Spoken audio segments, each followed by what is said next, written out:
Mitchell Marsh has never hidden behind his all-rounder status to shirk his primary responsibility. To play for Australia, he has always known, hinges on whether he can hold down the number 6 spot with the bat. That means tons. But until Saturday, he hadn't saluted. His reflexive response to the first question flung at him when leaving the field showed how heavy that weight had been, now lifted with this lavish triumph. It's only taken 22 tests. Many judges were convinced this would never happen when he returned home from India in March, needing shoulder surgery and sporting a batting average that gave ammunition to usual suspects who need little encouragement. With his surname, cries of nepotism are given. Headlines followed that he was the worst number 6, statistically, the game had ever seen. I certainly had moments throughout my shoulder rehab that I thought I would get back, Marsh acknowledged in the afterglow of what he had achieved just 8 months on from that.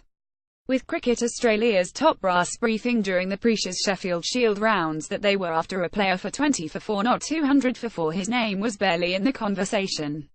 Playing Test cricket, he freely admits, was the last thing he thought he would be doing this summer.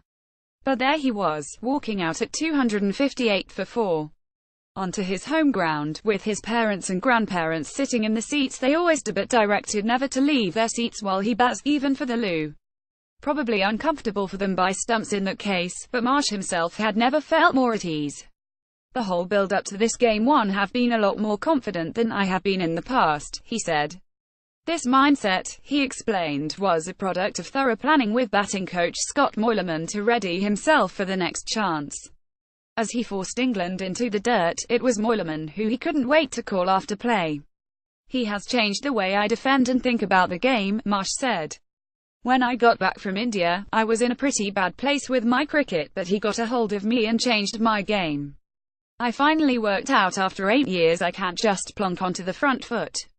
While that front foot lunge might not be the only setting in the Marsh v 2.0 machine, it remains the most attractive. Entering with Australia still 155 in arrears, even if it didn't feel like it due to Steve Smith's antics, he crushed the ball straight at every opportunity. A lot was made before the series about how important Shane Watson had been 4 years ago to balance Australia's 11, now Marsh was holding his pose like him as his drives hit the rope.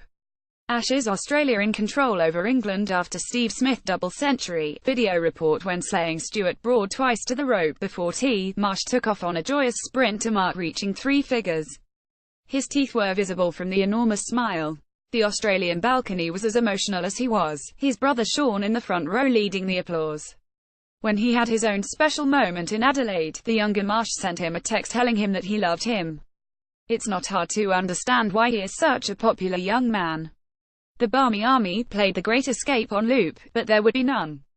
At the WACA it is the middle session that breaks the spirit of fielding teams. When they went wicketless in those 2 hours, their fate was sealed. England are gone, Simon Cattage said on radio when 50 runs in the black but looking as though they were 200 behind. That they were. Joe Root did what he could with zany fields at Steve Smith and reviews too. But it was beyond that now. As for this week's statsgasm on the Australian captain, he reached his 22nd century in 14 innings faster than Matthew Hayden. Bradman is the only Australian to get there faster. Smith now averages 105 batting in the first innings of home tests. Oh, and this is also his highest score and first double turn in Australia. But for all that, he won't mind that today is for Marsh. It's a story that he understands well as another who was considered no good to begin with. As the personal milestones added up, their partnership is paused at 301, the same score that was on the board when Marsh's father Jeff batted all day with Mark Taylor on the opening day at Leeds in 1989. As a boy, he grew up looking at a photo of the moment they walked off the ground at Stumps that night. After play, he was off to visit them for a family barbecue. Here may have caught a glimpse of it again. When they return on Sunday, will Marsh make his ton a double or more or overtake Smith, who started with a 116-run head start? Maybe. What is certain, though, is that he has proved that the big stage really is where he now belongs. At last.